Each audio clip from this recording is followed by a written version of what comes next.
इस वक्त की बड़ी खबर छत्तीसगढ़ से आ रही है। छत्तीसगढ़ में सुरक्षा बलों ने 30 नक्सलियों को ढेर कर दिया है। दांतेवाड़ा नारायणपुर बॉर्डर पर बड़ी मुठभेड़ हुई है सुरक्षा बलों के साथ। नक्सलियों से AK-47 समेत कई ऑटोमेटिक हथियार बरामद हुए हैं। सभी जवान सुरक्षित हैं और सर्च अभियान जारी है।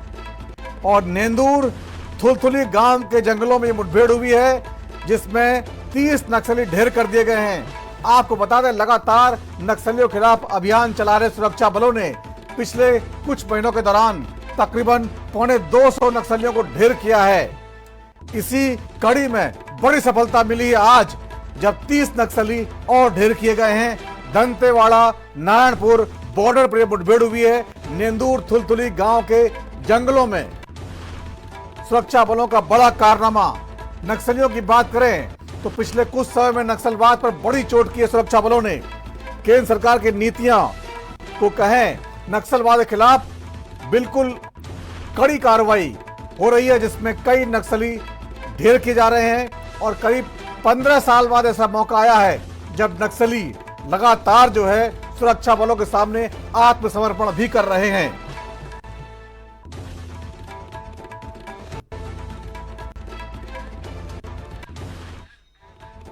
इसमें और जानकारी के चलते अपने संवाददाता बोधन के पास। बोधन, कहां पर हुई है मुठभेड़ और अब इस समय क्या जानकारी है?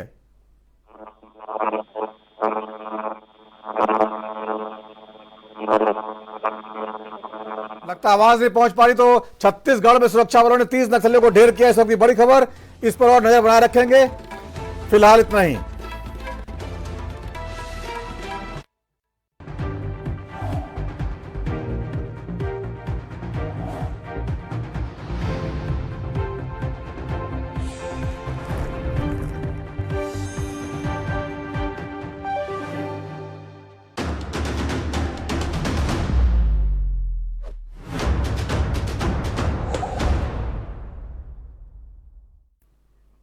नमस्कार, एनबी न्यूज में आपका बहुत बहुत स्वागत है। मैं हूं नवीन पांडे। मिडिल ईस्ट में इजराइल और ईरान के संघर्ष ने पूरी दुनिया को दहशत में डाल दिया है। इजराइल ने जिस तरह लेबनान में घुसकर हिजबुल्लाह के कई बड़े कमांडर्स को ढेर कर दिया, उससे ईरान बौखला गया है। 1 अक्टूबर को उसने करीब 200 मिसाइलें इजराइल पर दागी थी और अब जंग का सीधे ऐलान कर दिया।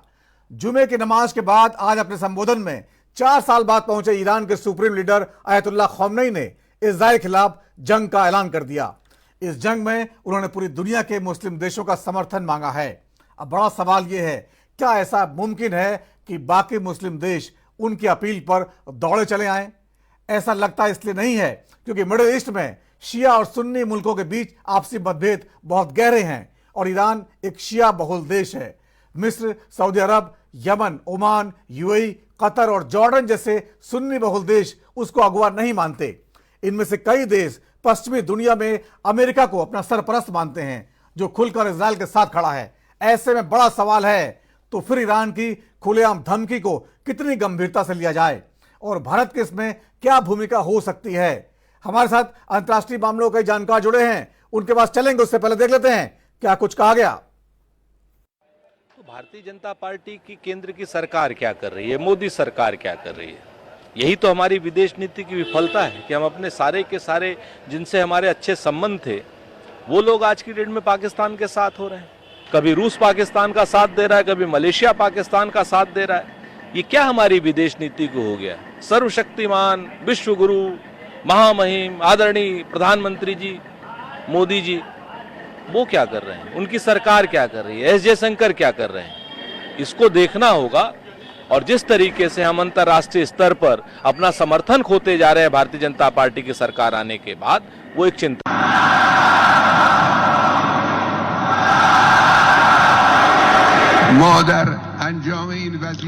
In fulfillment of this duty, we neither hesitate nor rush. Pay attention. We neither hesitate. We will not give up, but we will not rush at the same time. We will do what's logical, what is reasonable, what's correct, and according to decision makers and military, political decision makers, that will be done in a right time, and in the future we will do the same needs be.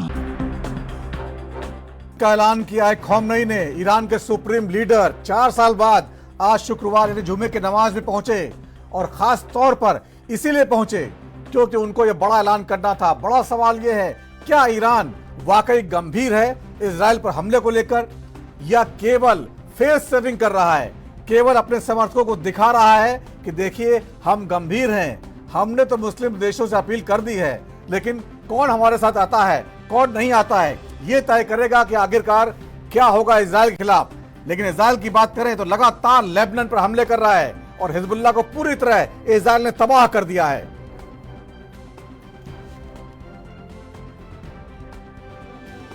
तो जिस तरह से आप तस्वीरों में देख रहे हैं, लेबनान में वॉर चल रही है और इजराइल अंदर घुस गया, उसकी सेना घुस गई है, और हिजबुल्लाह के जो आतंकी संगठन माना जाता है, हालांकि वो कहता है कि अपने देश की लड़ाई लड़ रहे हैं, लेकिन पूरी दुनिया उसको आतंकी संगठन मानती है। और ये लड़ाई आपको याद होगा पिछले साल अक्टूबर में ही जब हमास ने इजराइल पर हमला किया था, अचानक 1200 इजरायली मारे गए थे। तभी इजराइल ने कसम खाई थी कि वो सारे आतंकवादी संगठनों को बर्बाद कर देगा, और उसने किया भी, ऐसा करके दिखाया। उसने हमास के सुप्रीम लीडर को मार दिया, और हाल ही में आपने सुना होगा नसरुल्लाह जो है बड़े लीडर थे, उनको भी मार गिराया। तो ये जो इससे पहले जुलाई में उसने इस्माइल हानिया को मारा था जो हमास के बड़े लीडर थे। तो इस्माइल हानिया उसके लगातार इस तरह से हिजबुल्लाह के जो कमांडर्स हैं उनकी मौत के बाद एक तरह से पूरी लीडरशिप हिजबुल्लाह की बर्बाद हो गई है। और आज खबर आ रही है, और अब खबर आ रही है कि जो है हिजबुल्लाह के दूसरे सुप्रीम कमांडर सफीउद्दीन को भी मार दिया गया है। इन तमाम मामलों पर चर्चा करेंगे। हमारे साथ कुछ खास अंतर्राष्ट्रीय मामलों के जानकार जुड़े, उनके पास चलते हैं और बातचीत का सिलसिला शुरू करते हैं। एक बार फिर हमारे साथ अशोक राजपूत जी हैं, विदेशी मामलों के जानकार, आपका बहुत बहुत स्वागत है। डॉक्टर मोहम्मद अमीन साहब है, विदेशी मामलों के जानकार, आपका बहुत बहुत स्वागत है। मत्स्येंद्र प्रभाकर जी हैं, वरिष्ठ पत्रकार, आपका बहुत बहुत स्वागत है Matsyendra ji. Retired group captain VN Jha साहब हैं, रक्षा विषय, आपका बहुत बहुत स्वागत है। सबसे पहले डॉक्टर मोहम्मद अमीन साहब आपके पास आना चाहूंगा। जिस तरह से ईरान के सुप्रीम लीडर आयतुल्लाह खौमनई ने आज जो है पूरे मुस्लिम वर्ल्ड से ऐलान किया है, अपील की है कि वो इजराइल के खिलाफ जंग में हमारा साथ दें, आपको इस अपील का कितना असर होता हुआ दिखता है? देखिए, अभी तक तो ये जंग जो चल रही थी वो पर्दे के पीछे चल रही थी, वो शिया और सुन्नी को डिवाइड किया गया था, इसलिए वो चल रही थी। और उसमें सबसे पहले जो ईरान था उसके जो 3 ग्रुप थे जिसको अभी आप जिक्र कर रहे थे, हमास, हिजबुल्लाह और हूती, ये तीनों ही कंट्रीज के थे। इसमें लेबनान और उसके साथ में आप देखेंगे यमन और सीरिया, ये तीनों लोग थे। और फिलिस्तीन के लोग थे जिनको कि पहले याद होगा आपको कि बहुत पहले सबसे पहले रिकॉग्निशन अगर दी थी इजराइल को तो ईरान ने दी थी जी। और ईरान ने दी थी, और इसीलिए दी थी कि उसको जो है हमास को वहां पर इम्प्लांट करना था। और इम्प्लांट करने के बाद वो फतेह ग्रुप से, यानी फिलिस्तीन के जो राष्ट्रपति थे पहले, जो हमारे देश में बहुत आए, उनका बड़ा अच्छा स्वागत होता था, तो उनके साथ में खड़ा किया, उनके बराबर में, कि उनकी लीडरशिप को डाउन किया जाए। और उसके बाद आप देखेंगे यहाँ पर कि ये पॉलिटिकली स्ट्रांग हो गए जब गाजा में, तो फिर अब इनके लिए दिक्कत बनने लगा और फतेह ग्रुप के ऊपर ही बिल्कुल हावी हुए। और आज देखने को मिल रहा है कि इतनी हावी हो गए कि इनको लास्ट में आतंकवादी ग्रुप घोषित करना पड़ा। सबसे बड़ी इनकी गलत बात ये थी कि इन्होंने जो पिछली बार अटैक किया इजराइल के ऊपर, वो नहीं करना चाहिए था, सभी दुनिया ने कंडेम किया। इस तरीके से उनके होस्टेस बनाए और उनको पकड़ा और मारा, बहुत बुरी तरीके से मारा, वो गलत था। अब उसी में, क्योंकि एक बात ये आप मान के चलिए कि इनके पीछे जो है कोई ये इजराइल जो है अकेला नहीं है, इजराइल के पीछे अमेरिका है, फिर उसके बाद हमारे वेस्टर्न कंट्रीज का भी साथ मिलता है, जिसमें US, UK, Canada, France, Germany, Japan and Italy, जो G7 कंट्रीज कहलाते हैं, उन्होंने फुल इनको सपोर्ट दिया, यूरोप ने भी दिया। तो अभी आप ये समझिए कि सबसे बड़ी बात ये हुई कि ये जो लोग थे ये अटैक कर रहे थे, तो इनको जो है तो ये समझा गल्फ कंट्रीज वालों ने, चूंकि शिया ग्रुप थे, उन्होंने समझा कि अगर ये हावी होते रहे इसी तरीके से तो क्या होगा कि ये हमारे यहाँ इंटरफेरेंस करेंगे। इसलिए उधर से जब अफगानिस्तान की लड़ाई चल रही थी उस वक्त अमेरिका ने अपने बेस बनाने शुरू कर दिए, एयर बेस बनाए, जिसे कतर में इस्टेब्लिश किया, सऊदी अरब में किया और इराक में भी किया और इसराइल में तो था ही, यूएई में किया और कुवैत में किया। कुवैत में इन्होंने सद्दाम, ये जो वेस्टर्न ग्रुप थे उनमें से अमेरिका ने सबसे पहले उसको सद्दाम को तैयार किया और उसने कुवैत पे हमला करके कब्जा कर लिया। फिर ये लोग उसको बचाने पहुंच गए शेखों के बीच में। यानी इस तरीके से पॉलिटिक्स चलती रही। लेकिन इनका जो मेन दुश्मन था वो ईरान था। ईरान बहुत बड़ा एरिया वाइज और खनिजों के लिए और वैसे भी पेट्रोलियम प्रोडक्ट के लिए दुनिया में जाना जाता है और सबसे बड़ा इंडिपेंडेंट कंट्री है। उस पर कब्जा करने के लिए, चूंकि 36 का आंकड़ा था, तो आप देखिएगा कि ईरान बहुत पावरफुल था हमारे यहाँ इसमें और वेस्ट में ये थे।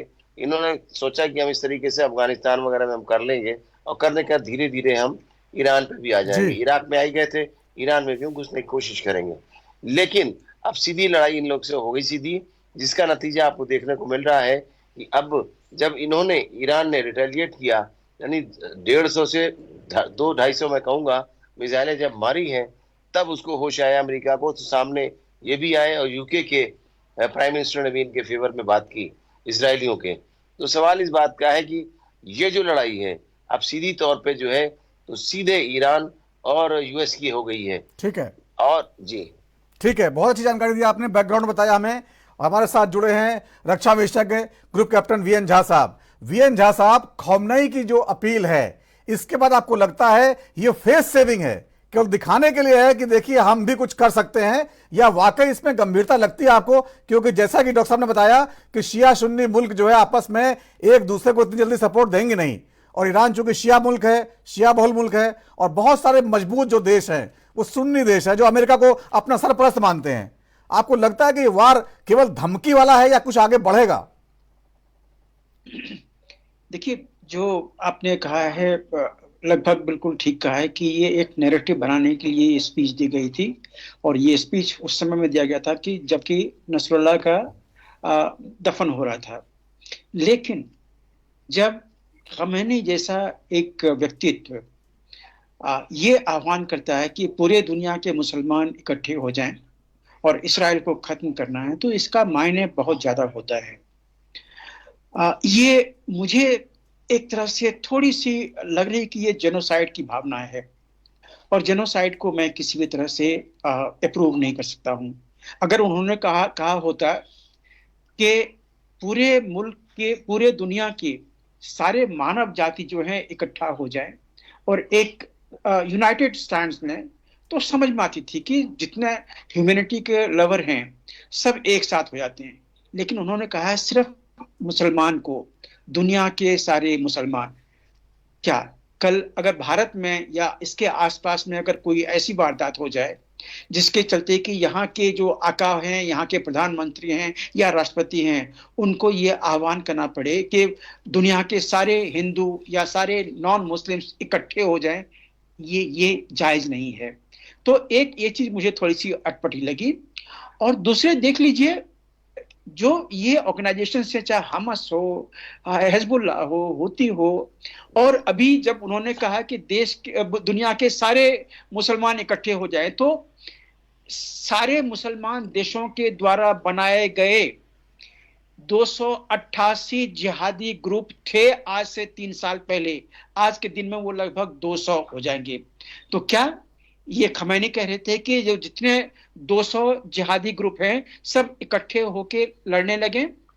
एक तो ये होने वाला नहीं है, क्योंकि आज के दिन में इस्लामी जगत नाम की कोई चीज नहीं है, क्योंकि वहां पे भी खेमे बटे हुए हैं।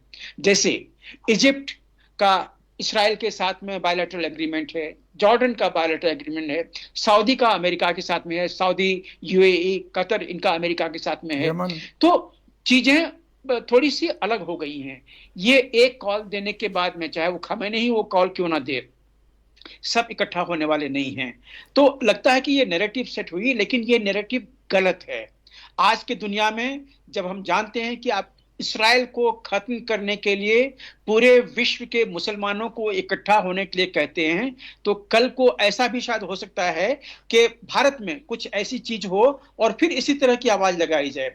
वैसे मैं आपके चैनल के थ्रू सबों के याददाश्त को ताजा करने की कोशिश करूंगा कि आज से ठीक 7 दिन या 8 दिन पहले ईरानी जो आका हैं उन्होंने ट्विटर पे एक ट्वीट दिया था जिसमें कि भारत को भी उन्होंने कैटेगरी में ठहराया था कि भारत के मुसलमान जो हैं खतरे में हैं।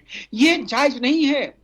आप सिर्फ मुसलमानों के लिए अगर हक लड़ना चाहते हैं तो आप कहां से ठहराएंगे? हम उसको कहां से जायज ठहराएंगे? हाँ, अगर ह्यूमैनिटी के लिए आप लड़ना चाहते हैं तो हम सब आपके साथ हैं।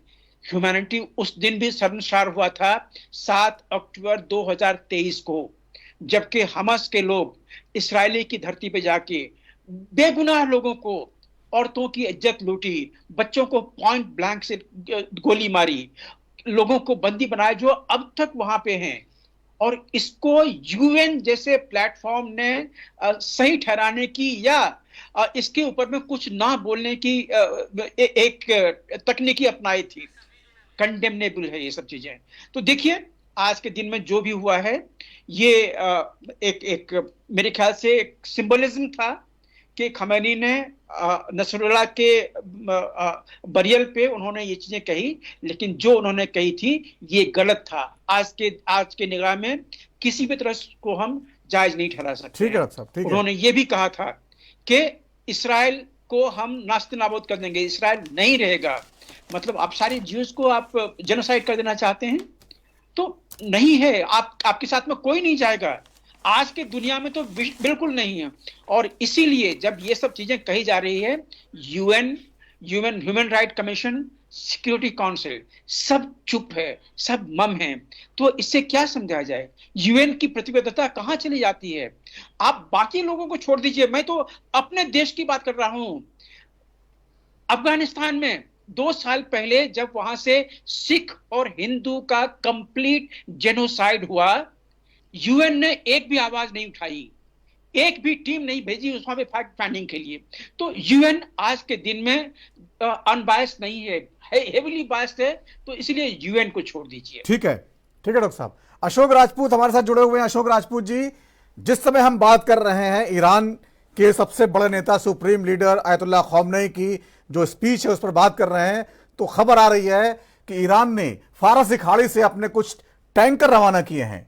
सैटेलाइट की तस्वीरों में ये देखे गए हैं।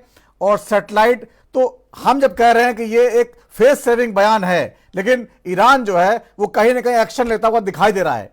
आपको लगता है चीजें वहां जा रही है जहां सोची नहीं जा सक पा रही हैं? देखिए नवीन जी, जो ये नया घटनाक्रम हुआ है और इसमें भी दो स्थितियां हो रही हैं। एक तरफ तो अभी दोनों पक्षों ने एक दूसरे को ठोक पीट लिया, और दूसरे स्थिति में ये हुआ है कि जब दूसरे ने ठोक पीट किया है तो अब उसके बाद बातचीत ये भी हो रही है अंतर्राष्ट्रीय स्तर पर कि दोनों पक्ष ये इनसे बातचीत की जाए और जो भी प्लेटफॉर्म है उनके प्लेटफॉर्म के माध्यम से शांति की स्थापना की जाए मिडिल ईस्ट के अंदर। ये कोशिश हो रही है। तीसरे ऐसा नहीं है, पक्षधर जो है ईरान और इजराइल, ये दोनों भी देश उनकी तरफ से सिग्नल्स मिल रहे हैं जो आज हमने पिछले 36 घंटे के अंदर 48 घंटे के अंदर देखे हैं। ये लोग भी चाहते हैं कि कोई पीस कोई सॉल्यूशन निकल आए, शांति समझौता हो जाए और ये टक्कर न हो, ये लोग चाहते हैं। लेकिन ये चीजें एक्चुअली कई एंगल पर जा रही है। लेकिन अब सही बात है, जब इस तरह लड़ाई छिड़ जाती है, ऐसा कोई टकराव हो जाता है, कोई भी तो ब्लफ में नहीं रहना चाहता है। उस ब्लफ में न रहने के कारण से ही ईरान भी अपनी जो आज आप अपडेट कर रहे हैं कि उन्होंने टैंक को मूव कराया है और उन्होंने अपने एयर डिफेंस को ब्लॉक कर दिया है और कुछ और चीजें भी हुई हैं। और इसी तरह से इजराइल ने भी अपने को जो बहुत पहले वो उनके प्राइम मिनिस्टर ने कहा, उनके रक्षा मंत्री ने कहा, इंक्लूडिंग जो पूर्व प्रधानमंत्री है उन्होंने भी कहा कि एक समय है और इस समय पर हमें पूरी तरह से अपना पुराना हिसाब किताब भी कर लेना चाहिए। तो मेरा ये मानना है कि जब ये सब स्थितियां चल रही हैं तो डायलेमा तो है इस समय पर, लेकिन ये डायलेमा के बाद 2 स्थितियां हैं। एक स्थिति मतलब भारत, क्योंकि अभी यूक्रेन और रूस वाला चल रहा है तो उसमें भी अंतर्राष्ट्रीय जगत में भारत की तरफ से जो एफर्ट किए गए हैं उसको अप्रिशिएट किया है और उस पर कुछ काम तो हुआ है। अभी पिछले कुछ दिनों कुछ टकराव वाली स्थिति यूक्रेन और उसकी नहीं आई है। अभी उस दौरान में ये डाइवर्ट होकर मिडिल ईस्ट में आ गया। अब मिडिल ईस्ट में जो हुआ है ईरान के और इजराइल के बीच में हुआ है, भाई हाँ लेबनान के इधर के आतंकवादियों के बीच दोनों ये उसका जो हमास था और उसका हिजबुल्लाह का मामला था। अब लेकिन आज जिस तरह से उनके सुप्रीम लीडर ने जो खमनेई ने जो कहा है, जो शुक्रवार की नमाज के बाद जो खुतबा दिया है, उस खुतबे के अंदर जो अपील की है वो तो जरा चिंताजनक है। और फिर जो मिलिट्री का मूवमेंट है, उनका रेवोल्यूशनरी गार्ड है, ईरान रेवोल्यूशनरी गार्ड है, उनका मूवमेंट है, उनकी बख्तरबंद उनसे जो ये क्या नाम है आपका आर्मर डिवीजन है, उसका मूव कराना ये दूसरी स्थिति कह रहा है। लेकिन ये वही स्थिति है कि आपको चौकस तो रहना ही होगा। जैसे इजराइल भी अपना चौकस है तो नेचुरली ईरान भी रहेगा। और उसने इसलिए भी किया है ये क्योंकि ये माना जा रहा है कि इजराइल का जो अभी जो होगा वो उनके एनर्जी सेक्टर पर और कई ऐसी चीजों जो काफी एक तरह से उनको अंधेरा करना चाहता है ईरान के अंदर। तो अब उसके बाद ये जी जी जी जी बोलिए बोलिए बोलिए। हाँ, तो मेरा कहना यह है कि जब जितनी सारी चीजें नए डेवलपमेंट आ रहे हैं, नई चीजें हो रही हैं, लेकिन हाँ इसमें कोई शक नहीं है कि ये अगर जितना भी एक दूसरे को ने जो किया है उसको बचाव के लिए, देखिए एक नया डेवलपमेंट और हुआ है कि अभी तक ये हो रहा था कि लेबनान में जो क्या नाम है हिजबुल्लाह और ये दोनों मुसाब वाले जो लोग हैं, ये लोग ऐसे करके हो रहे हैं। लेकिन अभी जिस तरह से आज ईरान के सुप्रीम लीडर ने खमनेई ने कहा है, जिस तरह कहा है कि हम तो इनके साथ हैं और हम इनको सपोर्ट, मतलब इस तरह से जैसे उन्हें देखिए जो कुछ हो रहा था, जो कुछ किया है हमारा उनको वो है। और बिल्कुल मतलब इस बात का कोई ये तो होता है कि भाई थोड़ा हथो होता है, कर रहा है, हम रोकेंगे, डांटेंगे, नहीं करेगा, ऐसी कोई स्थितियां होती हैं जो एक नॉर्मली जब सीन खराब होता है और उस सीन को लक्ष्य समझ में आता है। लेकिन क्या ये हमें मान लेना चाहिए कि जो ये मुस्लिम कंट्री से जो इन्होंने अपील की है, इस अपील का मुस्लिम कंट्री क्या कर पाएंगे? कोई एक कंबाइंड फोर्स तो है नहीं, इनका ऑर्गेनाइजेशन जरूर है, मुस्लिम कंट्रीज का एक ऑर्गेनाइजेशन जरूर है, लेकिन वो मिलिट्री के रूप में उनका कोई यूनिफाइड नहीं है किसी भी तरह से। और जब वो यूनिफाइड नहीं है तो आप उनसे बहुत अपेक्षा नहीं कर सकते कि आप सब मिलकर के, जैसे एक बार पहले इजराइल को 6-7 जो इनके नेबरिंग कंट्री को सबने मिल करके इजराइल पर हमला किया था, लेकिन हमला करने की योजना ही बनती रही। उससे पहले इजराइल ने सातों कंट्रीज को इनको बिल्कुल डाउन कर दिया था, इनके सबको तबाह कर दिया था। तो अब लेकिन क्योंकि अभी जानकारी मिल रही है कि अभी जो 2 अक्टूबर को जो अभी इजराइल के ऊपर जो इन्होंने ईरान ने जो मिसाइल अटैक किया था, उसमें सुना है कि जो फीड आ रहा है, अभी कोई कंफर्म तो कोई भी नहीं कर रहा है, सुना है कि काफी डैमेज हुआ है और खासतौर से उनका जो जहाज का बेड़ा हो रहा है उसको जरा ज्यादा नुकसान वगैरह पहुंचा है। अब स्थितियां यही हो रही हैं। लेकिन अभी देखिए, अभी ईरान फिर वही हो रहा है कि इजराइल की और ईरान की दोनों की भारत से अच्छी दोस्ती है और दोनों के इंटरेस्ट भी हैं। अब दोनों के इंटरेस्ट के लिए फिर आपको कुछ करने के लिए मध्यस्थता ऐसे व्यक्ति से करानी ही होगी या उसके बातचीत के लिए उसको सिग्नल देने ही होंगे, क्योंकि इजराइल के जो एम्बेसडर हैं उन्होंने बाकायदा कहा है कि हाँ, हमने भारत सहित कुछ और यूरोपियन कंट्रीज के देशों से आग्रह किया है कि ये थोड़ा सा वो होना चाहिए। तो वही स्थिति जो है ईरान के राष्ट्रपति कह रहे हैं कि ईरान के सुप्रीम लीडर कह रहे हैं कि हमें इनका यूनाइट होकर इनका मुकाबला करना है और इनको ये करेंगे, और इधर ये इस तरह से हो रहा है। तो बातें तो वही है, चैनल सारे खुले होते हैं और कोई अपने मैदान छोड़ना नहीं चाहता है। ये इस समय राइट ना हो। ठीक है, ठीक है। मसलिम प्रभाकर जी, अगर अंतर्राष्ट्रीय मामलों से एक बार भारत की तरफ लौटें तो जैसा कि राजपूत जी ने बताया कि भारत के ईरान से चाबार पोर्ट को लेकर वैसे भी बहुत कारोबारी संबंध है, लेकिन इजराइल में बहुत बड़ा इन्वेस्टमेंट है हमारे देश की बहुत बड़ी बड़ी टाटा, अडानी, लगभग सभी बड़ी कंपनियों का इजराइल में बहुत बड़ा इन्वेस्टमेंट है, रक्षा क्षेत्र में खास तौर पर। आपको लगता है भारत के परिप्रेक्ष्य में देखें तो अगर युद्ध हुआ तो बड़ा नुकसान होगा? निश्चित तौर पर आप ठीक कह रहे हैं नवीन जी, एक नुकसान की बात तो है, लेकिन ये केवल भारत की ही नहीं, मैं इसको पूरी दुनिया की अर्थव्यवस्था के लिए एक इमरजेंसी के रूप में देखता हूँ। एक आपातकाल की स्थिति अचानक पैदा हो गई है। ईरान ने जो रुख अपनाया है, जहां तक इस्राएल का प्रश्न है, हम पूर्व वक्ताओं के सारे कथनों को हमने बखूबी सुना और समझा। मैं इसको इस रूप में देखता हूं कि दरअसल इस्राएल की नीतियों को अगर हम देखें तो पिछले 40-45 सालों से वह लगातार रक्षात्मक नीति ही अपनाए रहा है, कभी आक्रामक नीतियां उसने नहीं अपनाई।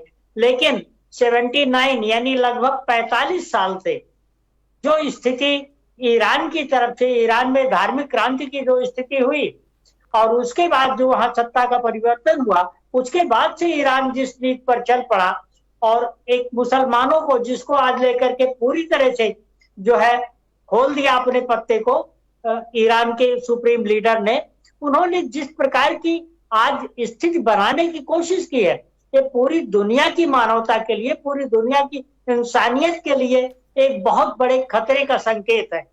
और इसको पूरी दुनिया के शेष देशों को लग करके, मिल करके अगर उन लोगों ने तत्काल ईरान को रोकने के लिए कोई कोशिश नहीं की तो दुनिया के लिए बहुत घातक स्थिति होगी। अलबत्ता ईरान के लिए तो मैं स्वयं महसूस कर रहा हूं कि वो जिस रास्ते पर चल पड़ा है वह एक आत्मघाती कदम होगा। इसलिए कि आप देखिए पूरे अरब के 10-11 देशों में अमेरिका के ठिकाने हैं, सैनिक ठिकाने हैं, और अमेरिका के जो समर्थक प्रत्यक्ष या अप्रत्यक्ष रूप से इस प्रकार के देश है और अर्थव्यवस्था को मजबूत करने के यत्न में लगे हुए जो अरब के देश है, उनमें बहुत सारे देश ईरान के पक्ष में आने वाले नहीं है। तो 2-4 देशों की बात हो सकती है और 2-4 देशों का भी ऐसा नहीं कि हुजूम उमड़ पड़ेगा। बस इनमें कुछ मुट्ठी भर लोग ऐसे हैं जो जिहादी या इस प्रकार के ऑर्गेनाइजेशन बना करके और जिनके लिए अशांति ही जो है, बदअमनी ही जिनके लिए जो है हमेशा उनकी अपनी नीति रही है और उसी नीति पर वो चलते हैं। और उनके लिए ये वो लोग हैं जो अशिक्षा के कारण और जो धार्मिक अपनी भावनाओं, धार्मिक नहीं बल्कि ये कहें कि मजहबी भावनाओं के कारण, और उन्हीं को कुरेदते हैं और उन्हीं में स्वाहा होना चाहते हैं। मसेन जी, और ये लोगों को अगर इससे हट के बात करें तो जैसे आपने कहा कि कुछ ही देश उनके साथ आएंगे, लेकिन दूसरे ध्रुव में रसिया है, भले वो यूक्रेन के साथ जो फंसा हुआ है, उसके बावजूद वो ऐसा मौका क्यों चूकेगा जहां वो अमेरिका को कुछ नुकसान पहुंचा सकता है? तो वो तो सपोर्ट करेगा। चीन ऐसे मौके की तलाश में रहेगा। ये दो बड़े देश, इनका रुख क्या हो सकता है? मैं चीन के बारे में तो स्पष्ट तौर पर कह दूं कि चीन इस मामले में कूदने नहीं जा रहा है। और रूस की तरफ से भी जो बयान पिछले 3-4 दिनों के भीतर संकेत के रूप में आए हैं वो इस प्रकार से नहीं है। रूस पहले देख चुका है, ईरान इराक युद्ध में देख चुका है, अफगानिस्तान में देख चुका है अपने अस्त्र को। इसलिए रूस अब इस मामले में रूस अपनी व्यवस्था को दुरुस्त करने में लगा हुआ है। यूक्रेन का युद्ध उसके लिए अपने आप में एक घातक स्थिति बनाने वाला रहा। और वह ठीक है, वक्त छोटे से ब्रेक का है। ब्रेक के बाद लौटेंगे, चर्चा को आगे बढ़ाएंगे।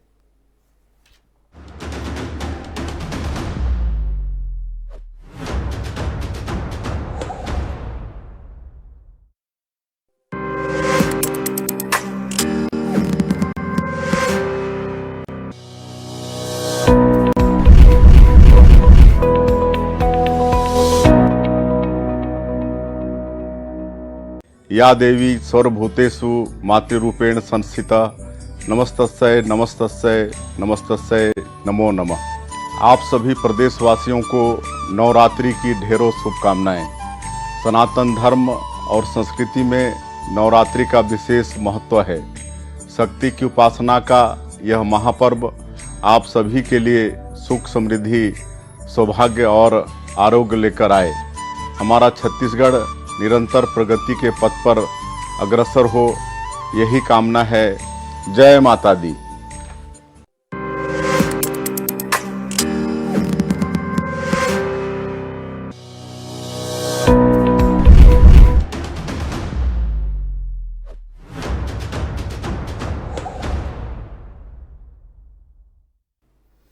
और ब्रेक के बाद राजधर्म में एक बार फिर आपका स्वागत है। आज बात कर रहे हैं इजराइल और ईरान के बीच जो संघर्ष चल रहा है, उसमें ईरान ने आज बहुत बड़ा कदम उठाया। ईरान के सुप्रीम लीडर आयतुल्लाह खौमेनी ने मुस्लिम देशों से अपील की है कि हम हमला करने जा रहे हैं, पूरी दुनिया हमारा साथ दे, ख़ास तौर से मुस्लिम देश। लेकिन बहुत सारे दांव पेच हैं इन मुद्दों को लेकर। क्या इतना आसान है और हाल फिलहाल क्या चल रहा है, इन सब मुद्दों पर बात कर रहे हैं। हमारे साथ कुछ खास मेहमान जुड़े हुए हैं। डॉक्टर मोहम्मद अमीन साहब हैं, विदेशी मामलों के जानकार। Retired group captain VN Jha साहब हैं। मत्स्येंद्र प्रभाकर जी हैं, वरिष्ठ पत्रकार। अशोक राजपूत जी हैं, विदेशी मामलों के जानकार। इससे पहले, ब्रेक से पहले लगातार इस पूरे मुद्दे पर चर्चा हो चुकी है। ब्रेक के बाद डॉक्टर अमीन, एक बार फिर आपके पास आना चाहूँगा। इस समय जब हम बात कर रहे हैं, एक और बड़ी खबर आ रही है। इजराइल ने जो यमन है, यमन में हूती के ठिकानों पर हमला कर दिया, स्ट्राइक की है बहुत बड़ी। और आप भी जानते हैं कि यमन में जो है वो भले ईरान को सपोर्ट ना करता हो, लेकिन वहाँ पर जो हूती विद्रोही हैं वो ईरान से फंडेड हैं और लगातार जो है इजराइल को परेशान करते रहते हैं। तो इजराइल का पूरी तरह से अब उतारू हो गया है कि जितने भी दुश्मन है सबको एक साथ निपटा दिया जाए। देखिए, इजराइल की बहुत बड़ी गलती है कि वो 4-5 फ्रंट पे लड़ना चाहता है। उसको बहुत सोचना होगा और विचार करना होगा कि जो बाहर के देश हैं, देखिए हमेशा यूएस की डबल पॉलिसी रही है। यूक्रेन में उसने क्या किया, यूक्रेन में शुरू में तो साथ दिया, उसके बाद वो पीछे हट गया। इसी तरीके से यहाँ पर भी क्या होगा कि अभी तो साथ दे रहा है, लेकिन जब आप 4-5 फ्रंट पे लड़ेंगे तो कोई भी आदमी साथ नहीं देगा आपका। और कई बार इनको बाइडेन ने समझाया भी है, और अभी भी ये कहा है बाइडेन ने कि ऐसा है कि जो उनके न्यूक्लियर को टारगेट नहीं करना है, उसको नुकसान नहीं पहुंचाना है। क्यों? वो अंतर्राष्ट्रीय स्तर पे वो डैमेज होगा, और जो उसकी जो रेडिएशंस हैं उनके साइड इफेक्ट बहुत तगड़े होंगे, और उसे आसपास के देशों में बहुत दूर तक इसके परिणाम गलत जाएंगे। और वो सोच रहा है कि मैं उनके रिएक्टर के अलावा और भी दूसरी जगह ठिकानों पे हम उनकी बमबारी करें। लेकिन इस मामले में ईरान ने बहुत सटीक अपनी जो बनाई हुई थी शहाब, गदर, फतेह, इनको एक साथ लॉन्च किया, और लॉन्च करने के बाद उसका बहुत बड़ा डैमेज किया है। F-15 भी इनका जो बहुत करोड़ों अरबों रुपए का जहाज था, जो वेल इक्विप्ड था, वो भी इसका नुकसान हुआ। उस बेस पे भी हमला किया इन्होंने, और उनके जो बेस बने हुए थे उन बेस पे भी हमला किया। बहुत बुरी तरीके से उनका डैमेज हुआ है। जो ये क्योंकि लड़ाई का मामला है, इसमें हर आदमी खोलता नहीं कि हमारा कितना एक्चुअल में नुकसान हुआ है। और ये घुस रहे हैं। मैंने पहले भी कहा था कि देखिए, इवन हमास से भी लड़ना वहां पे आसान नहीं है।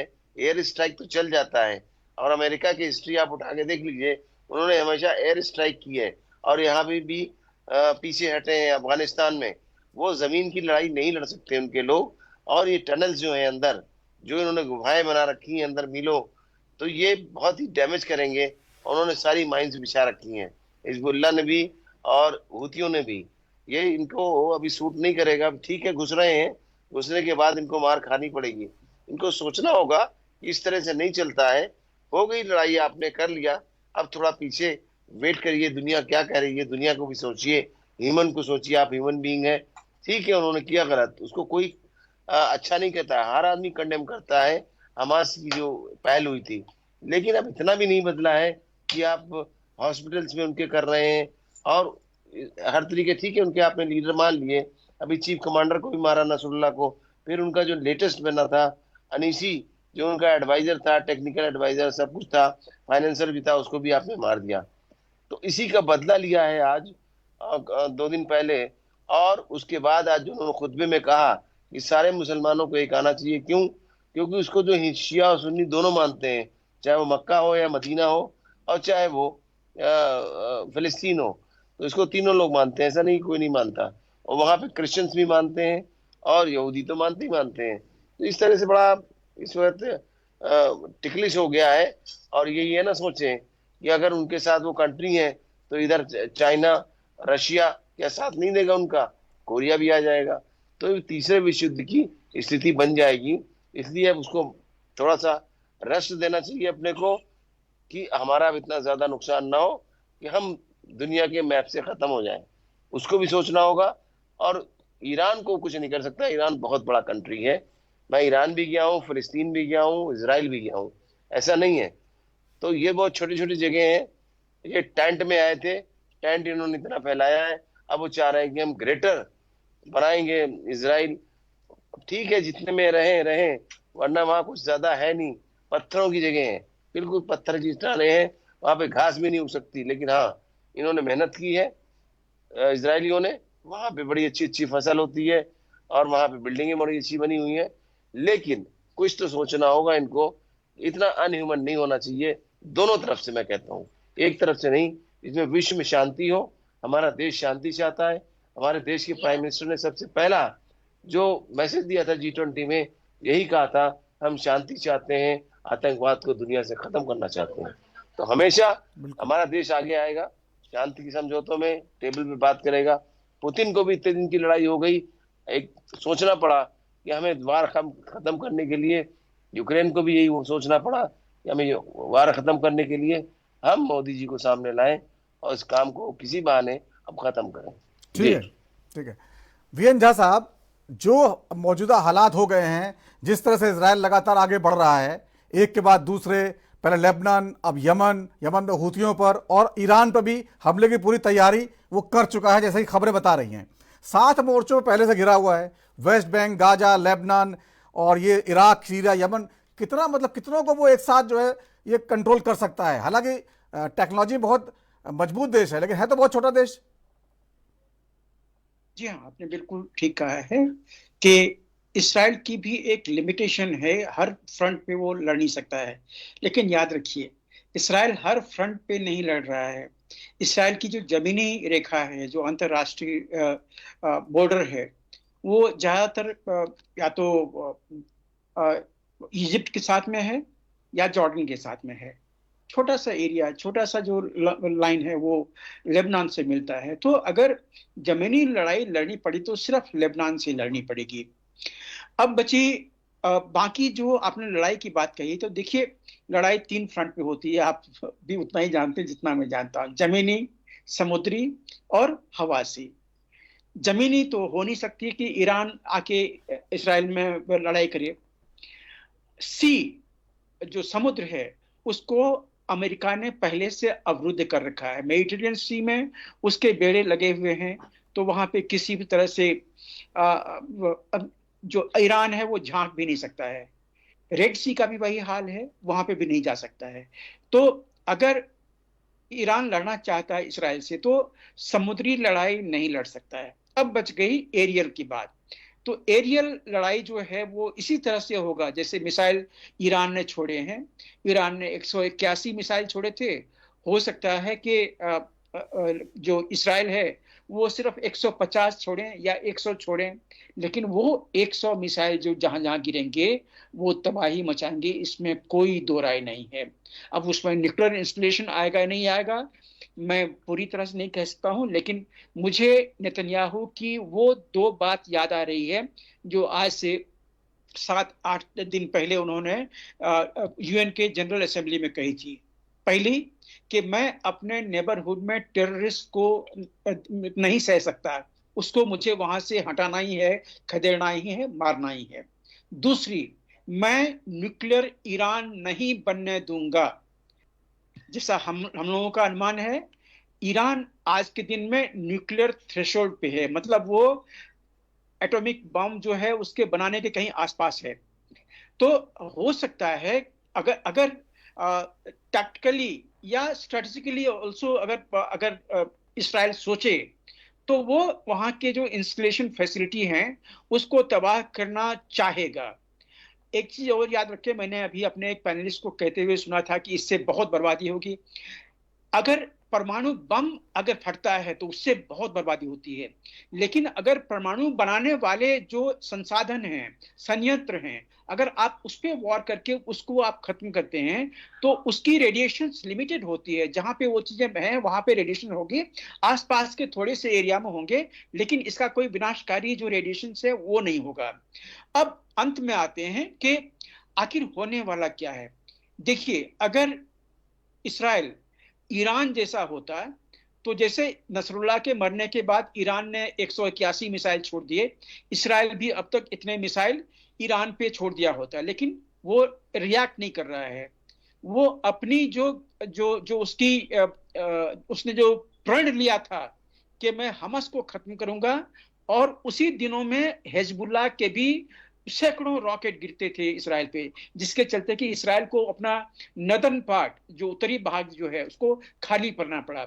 तो अब उस भाग में अपने लोगों को वापस भेजने से पहले इसराइल चाहता है कि वहां पे एक कुशन जोन बनाया जाए, जिससे कि हिजबुल्लाह वहां से आम रॉकेट, ये 5 किलोमीटर 10 किलोमीटर के जो रेंज के रॉकेट होते हैं, वहां से वो फायर नहीं कर सके। और इसीलिए ग्राउंड इन्वेजन हुआ है। मुझे लगता है कि जब तक ये ग्राउंड इन्वेजन एक स्टेबिलिटी पे ना आ जाए, जब तक रिवर तक वो ना पहुंच जाए, तब तक इसराइल अपने फ्रंट ईरान में नहीं खोलेगा। जहां तक हुती की बात है, यमन की बात है, तो वहां पे 2-4 मिसाइल वहां पे भेज देना उसके लिए बहुत कोई बड़ी फ्रंट नहीं है। इसराइल के पास में काफी कैपेबिलिटी है, तो इसीलिए वो जो है वो टेक केयर होगा। अब मैं फिर से एक बात टच करता हूं। देखिए, आज के दिन में खमैनी ने जो दिया है इनविटेशन सारे मुस्लिम वर्ल्ड को, ये कंडेमनेबल है, चाहे वो जिस भी हालत में दी गई हो। आप किसी देश का जेनोसाइड नहीं कर सकते हैं। इसराइल के लिए उन्होंने कहा था कि मैं इसराइल को नष्ट नाबूद कर दूंगा। तो मुझे याद आई थी, आज से 1500 साल पहले किसी ने कहा था, किसी एक गिद्ध ने कहा था, मैं दुनिया के सारे गाय को मार दूंगा। लेकिन गाय वहीं पे है, दुनिया वहीं पे है, गिद्ध भी वहीं पे है, ये नहीं मर पाया है। तो ऐसी चीजें जो हैं, ये ज्यादातर नैरेटिव होते हैं, इसकी इफेक्टिविटी कम होती है। बिल्कुल बिल्कुल नैरेटिव होती है। अशोक राजपूत जी, एक बड़ा दिलचस्प सवाल है। अमेरिका की राजनीति, चूंकि वहां चुनाव होने वाले हैं, अगर उसको देखें तो अमेरिका में जो है इजराइल के जो यहूदी लोग हैं वो बहुत पावरफुल है। भले वो 70 लाख के आसपास आबादी अमेरिका में जो है यहूदियों की है, लेकिन उनके बड़े बड़े रिश्ते हैं। अगर राष्ट्रपति बाइडेन की बात करें तो उनके 2 बेटों की शादी यहूदी लड़कियों से हुई है, उनकी बेटी की शादी यहूदी लड़के से हुई है। इसी तरह डोनाल्ड ट्रंप के एक लड़के की शादी यहूदी से हुई है। बहुत, मतलब सत्ता में बहुत घुसे हुए हैं यहूदी वहां पर। ये एक इमोशनल रिलेशन भी है जो अमेरिका को मजबूर करता है इजराइल का साथ देने के लिए। वहां इलेक्शन है, और क्या अमेरिका का लक्ष्य हो सकता है तो ईरान के परमाणु जो ठिकाने हैं उनको इसी बहाने नष्ट करवा दे? तो देखिए रवीन जी, जो अमेरिका का, इसमें कोई शक नहीं है कि यहूदियों के साथ बिजनेस नहीं है। बिजनेस का जो उनका रेवेन्यू आता है, जो प्रोडक्शन आता है, जो संसाधन है, जो बड़े संसाधन जिनको कहना चाहिए, टॉप कहना चाहिए, उसमें करीब 45-50% तक उनका है, उनकी हिस्सेदारी होती है। और ये किसी देश को पॉलिसी के लिए और किसी उसके लिए बहुत इम्पोर्टेंट है, जो आपने भी कहा और ये सभी का शायद ऑब्जर्वेशन भी है। देखिए, लेकिन उसके बाद जो उनके यहाँ अभी चुनाव हो रहा है, चुनाव को लेकर के देखिए ट्रंप ने भी वही बात कही है, और ट्रंप भी चाहेंगे कि क्या नाम है, ईरान को थोड़ा कंट्रोल में रखें। और ये दबाव बाइडेन के पास भी है कि हम ईरान को दबाव में रखेंगे। लेकिन ईरान अब दबाव में कितना आ पाएगा, क्योंकि स्थिति क्या है कि जो आज की जो खमनेई की जो सुप्रीम लीडर की जो खुतवा है, वो जरा ज्यादा खतरनाक है। उसमें यहाँ तक कह दिया कि हम इजराइल को नेस्तनाबूद कर देंगे। और हमारे पूर्व के जो वक्ता बात कर रहे थे, इस बात से तो मैं भी एग्री करता हूँ कि कभी भी कोई भी किसी संस्कृति को या किसी लोगों को खत्म नहीं कर सकते हैं। और ये जो देखिए, पूरा यूरोप के जो देश हैं, उनकी सारी सेनाएं मिडिल ईस्ट में जमी हुई है, जगह जगह अड्डों में जमी हुई है। और ये अड्डे जमाते बनाए इसीलिए जाते हैं तो ताकि रणनीति कंट्रोल किया जा सके। और फ्रांस के लोग पड़े हुए हैं, अमेरिका के पड़े हुए हैं। लेकिन स्थितियां क्या है, जो हमारे और पूर्व रक्षा विशेषज्ञ हैं, दूसरे लोगों ने भी कहा है कि ये एयर टू एयर का तो ठीक है, मुकाबला कर लेंगे, लेकिन ग्राउंड पर नहीं कर पाए। ग्राउंड में आर्मी की स्थिति, क्योंकि जो इजराइल के पास जो ग्राउंड मटेरियल है, जो आर्मर्ड है या दूसरी चीजें हैं, वो है तो सही, वो सब अमेरिका की है या दूसरे और देशों की है, और वो है, लेकिन वो इतनी बड़ी जो मैन पावर के रूप में चाहिए, ऑपरेटिंग चाहिए, वो नहीं है। और वो सिर्फ ईरान ही के पास है। ईरान उस हिसाब से इनको जरा जैसे 21 पड़ेगा, लेकिन युद्ध जब होता है तो उसमें 21 और 19 का स्थिति नहीं होती है। और क्योंकि कोई आंख बंद करके नहीं बैठा रहेगा। अमेरिका ने अभी, ईरान ने भारत के साथ अभी मिलिट्री एक्सरसाइज की, अभी भी की है, अभी जो समुद्र नेवी के साथ मिला के किया है। और ये अभी अभी जब 2-4 दिन पहले ही हुआ है। तो ये चीजें आगे हैं, नजर में सबके हैं, लेकिन अब यही है कि अभी जो पंचायत है, पंचायत के रूप में अभी जो फिगर्स दिए जा रहे हैं वो तनातनी दिखा रहे हैं। तो वो कह रहे हैं हम इनको ठोकेंगे, वो कह रहे हैं कि हम इनको नेस्ता नाबूद कर देंगे, वो उनको बिफ्टिंग नहीं देने को तैयार हैं। देखिए जो अभी 2 तारीख को जो हुआ है, इसके लिए इजराइल में ड्यू तो बनता है कि एक बार इराक के साथ और थोड़ी से प्रहार कर ले, लेकिन जब प्रहार करने की स्थिति तो जब आएगी जब वो क्या नाम इसे और अगर बढ़ेगा और उसके बाद यूक्रेन जैसी स्थिति में, जैसे अभी हमारे पूर्ववर्ती बता रहे थे कि इन सब ने मटेरियल दे दिया, दुनिया भर की एश्योरेंसेस दे दी, लेकिन अब लड़ अकेले संघर्ष कर रहा है और फिर शांति के लिए बात यूक्रेन कर रहा है, भारत से कर रहा है और दुनिया के लोग कर रहा है। और अमेरिका ने दुनिया भर की जो संसाधन उपलब्ध कराए, दुनिया भर के बम्बार्डमेंट चीजें उपलब्ध कराएं, वह भी नहीं हो रही है। लेकिन वही है कि आप क्योंकि कल पिछले 7 अक्टूबर का पिछले साल का मामला है, लेकिन अब इसको एक्चुअली बीच में कुछ लोगों ने इसे दूसरी तरह से जो दुनिया की ताकतें हैं उस 7 अक्टूबर वाले मामले का बढ़ता रहा और अपने दुश्मनों को ठिकाने लगाता रहा इजराइल, चुन चुन करके, टारगेट करके। लेकिन अब जब आप सीधे आप मिसाइल से उधर से मिसाइल से अटैक हो जाएगा और उनके नेता वहां उनके ईरान में बैठ के मारे जाएंगे, तो फिर पूरी स्थितियां बड़ी हैं। और अब इन स्थितियों को तो यही है कि स्थितियां तो बहुत गंभीर हैं, लेकिन ऐसा भी कोई नहीं है। एक तरफ ये भी होता है कि बातचीत के टेबल पर आ जाने के बाद फिर स्थितियां ठीक भी हो सकती है और बातचीत हो जानी चाहिए। अब बातचीत कितनी जल्दी होती है, देखिए यूएन सिक्योरिटी काउंसिल के अंदर यूएन वहां भी लोगों ने बातचीतें शुरू की हैं, उन्होंने कहा शांति होनी चाहिए, लेकिन उसी में ये भी कह रहे हैं कि हाँ ईरान को, ये इजराइल को अपना बदला लेने का अधिकार है। तो स्थितियां ये है। अब तो संयुक्त उसी में इजराइल कह देता है कि नहीं, उनके जो सेक्रेटरी जनरल है हम उनको, क्योंकि उन्होंने कंडेम नहीं किया है पुरानी घटनाओं को, पूर्व तो और उसके बाद ये सारी चीजें होती रही हैं, हिंसा होती रही है, आतंकवाद होता रहा है, उस पर कुछ मुंह नहीं खोला है, तो हम उनको बैन करते हैं उनका आने। तो बड़ी वैसी स्थिति है, ऐसा नहीं है कि लड़ने वाली स्थिति है। स्थिति बड़ी है तो काफी तनावपूर्ण है और इस तनावपूर्ण स्थिति के अंदर अब भारत या जो मीडिएटर्स के रूप में आ सकते हैं वो लोग अब जरा जो खेमेबाजी है उस खेमेबाजी से बाहर जाकर के इसके ऊपर अपना प्रभुत्व के तहत बातचीत करें, लेकिन दोनों पक्ष ये भी तो बताएंगे कि हम कितना बात कर सकते हैं या क्या क्या एश्योरेंस देंगे। अभी एश्योरेंस तो इजराइल को भी चाहिए कि हमें सेफ्टी सिक्योरिटी चाहिए, ईरान को भी ये कहना होगा कि हम नेस्ता नाबूद और ये सारी बातें हैं इनको भूलते हैं और फिर जो है उनके साथ उनके जो दूसरे मिडिल ईस्ट के जो दूसरे देश है, जैसे उनके रिश्ते हैं इजराइल के साथ, भारत के साथ, अमेरिका के साथ रिश्ते हैं, तो उन सब के साथ ईरान को सोचना पड़ेगा। लेकिन अगर ईरान ये सोच ले कि मेरी अपील पर बहुत कुछ हो जाएगा, मुझे लगता है कि आज की जो उनकी खमनेई की अपील है वो बहुत नहीं है। लेकिन जैसे अभी आपने रिपोर्ट्स में बताई हैं कि ईरान ने अपने आर्मामेंट को मूव कराया है, तो देखिए क्या होता है ये। लेकिन यही है कि आपको ऑन अलर्ट की स्थिति है। जी ठीक है जी। मोहसिन प्रभाकर जी, जिस तरह के हालात दुनिया में बन गए हैं, इसमें भारत की बात करें तो भारत ने जब यूक्रेन युद्ध हुआ था तो रूस से बहुत सारा तेल का फायदा उठाया था, हालात का फायदा उठाया था एक तरह कह सकते हैं, और जिससे एक तरह से पश्चिम परेशान था और भारत ने बहुत सारे देशों की मदद भी की तेल के मामले में। आपको लगता है ऐसी कोई स्थिति बन सकती है अगर दोनों के बीच में तनाव बढ़ा, भारत को क्या नुकसान होगा या कहीं कोई फायदे वाली पोजीशन आप देखते हैं? देखिए नवीन जी, भारत को तत्काल नुकसान की कोई स्थिति ऐसी नहीं है। और रही भूमिका की बात, तो निश्चित तौर पर हमारे पास यद्यपि इस प्रकार की कोई नवीनतम सूचना नहीं है, तथापि मैं यह विश्वास के साथ कह सकता हूं कि भारत इस पर मूक दर्शक की स्थिति में नहीं है। और भारत का जो वर्तमान राजनीतिक नेतृत्व है वह बखूबी अपनी सुरक्षा संरक्षा के लिए सभी प्रकार के प्रयास कर रहा है। और प्रयास यही नहीं बल्कि भारत की प्रभुता के लिए भी, या प्रभुता इस मामले में नहीं बल्कि आत्मनिर्भरता के लिए जो प्रयास कर रहा है भारत, जो अपने विकास के लिए वह प्रयास कर रहा है, भारतीयों के विकास के लिए जो प्रयास कर रहा है, उस संबंधित जो प्रभुता है उसके लिए बहुत आवश्यक भी है कि भारत इस ढंग का कोई प्रयास करे। और मेरा अपना विश्वास है कि भारत इस ढंग का प्रयास अवश्य कम से कम विचार विमर्श के स्तर पर तो अवश्य कर रहा है। और जहां तक अभी थोड़ी देर पहले की बात है, 3:45 के आसपास मेरे एक मित्र कह रहे थे कि अमेरिका कोई दूत शायद भेजने की योजना बनाई जा रही है।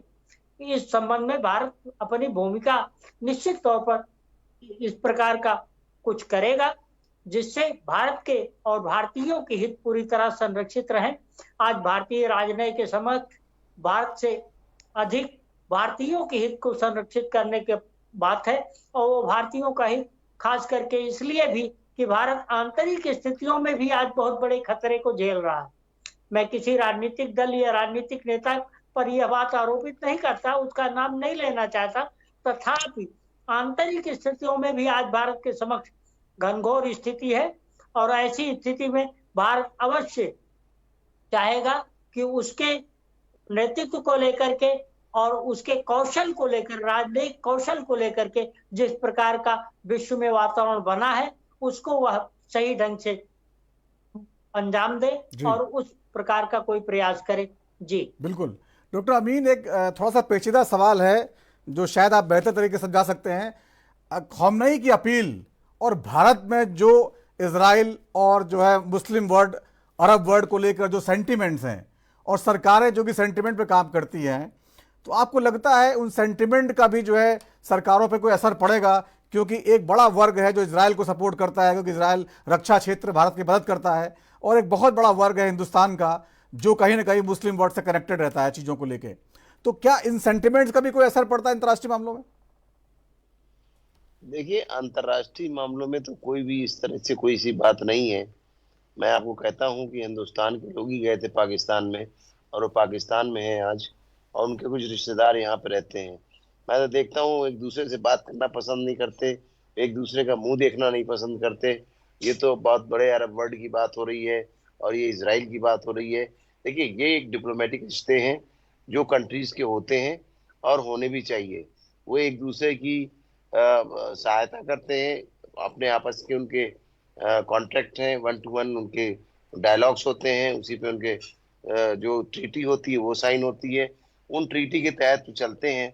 ऐसा किसी के साथ कोई सेंटीमेंट नहीं है विदेश मंत्रालय के अंदर, जो जब ट्रीटी है तो सारी बातें हैं। अभी आप देख लीजिए हसीना को, ये शेख हसीना यहाँ पर आई इंडिया में और उनको कहीं और जाना था, तो कई कंट्रीज ने उनको रिफ्यूज कर दिया।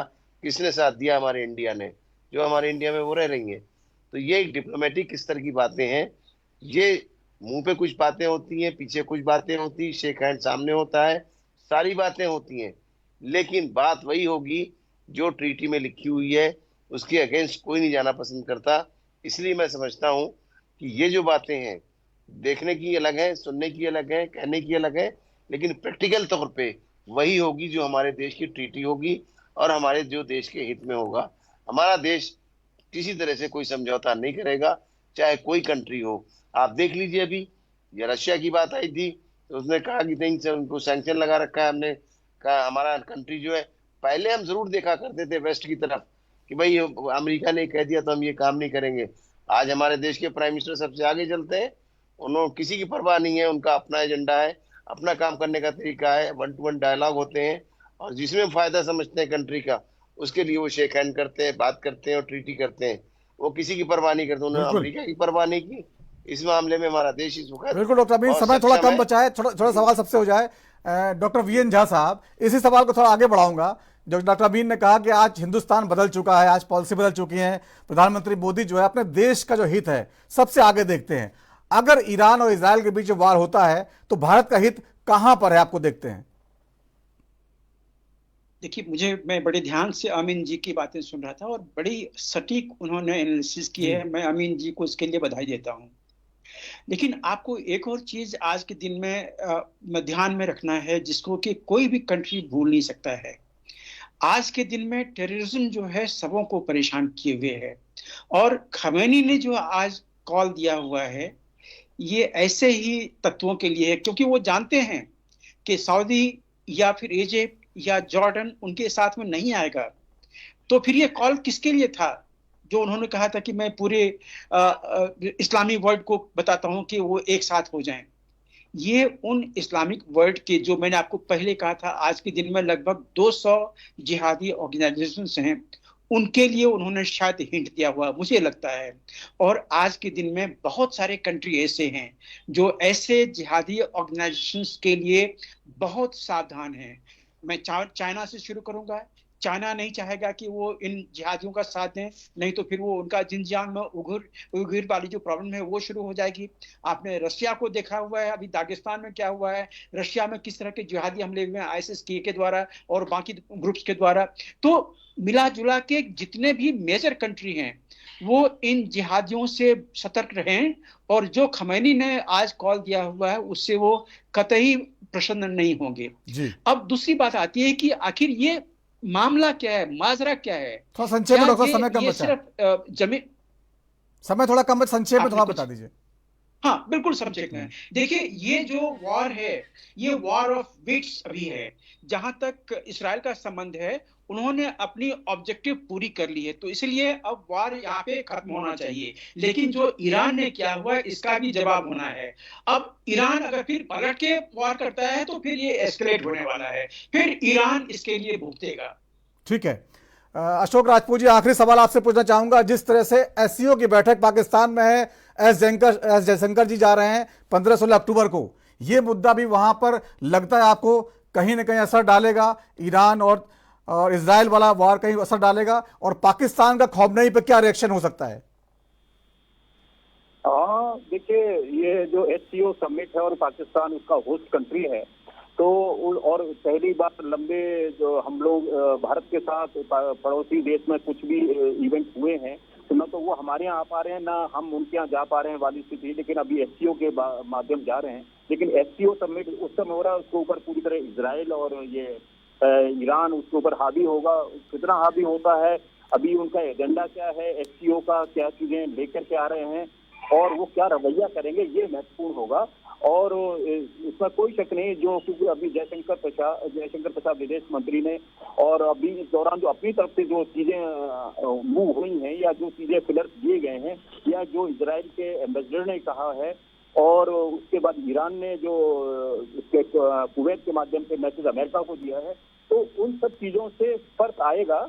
और ये फर्क यही हो सकता है कि या तो ये चीजें अब पहले जो पिछले एक साल से जो 7 अक्टूबर वाली घटनाओं को अभी तक चलाए रखा था, मुझे लगता नहीं है कि आप इसे बातचीत करके जो एक्चुअली हुआ क्या है ना, ये सारे सीन संधियां होने जा रही थी मिडिल ईस्ट के साथ, अमेरिका की भी, भारत की भी, सब लोगों के, वो इजराइल की सिक्योरिटी को लेकर के। उसी में ये ईरान ने बदमाशी की है और ईरान उसमें ट्रैप भी हुआ है। लेकिन ईरान का वही है कि वो अपना एक मजबूत है, वो फंडिंग भी करता है, आतंकवाद को भी करता है, फिर मुस्लिम लीडरशिप को भी है, उसके सभी साथी फंडिंग के साथ है। तो बातें इतनी थोड़ी सी पेचीदगी हो गई है। बिल्कुल डॉक्टर साहब, बिल्कुल बातें बहुत क्रिटिकल हो गई है और जो है पूरी दुनिया के हालात जैसे बहुत तनावपूर्ण है। बहुत बहुत धन्यवाद चर्चा में शामिल होने के लिए। आप सभी मेहमानों का बहुत अच्छी जानकारी मिली। राजधर्मा जितना ही वक्त छोटे से ब्रेक का है और ब्रेक के बाद भी खबरों का सिलसिला जारी रहेगा। नमस्कार।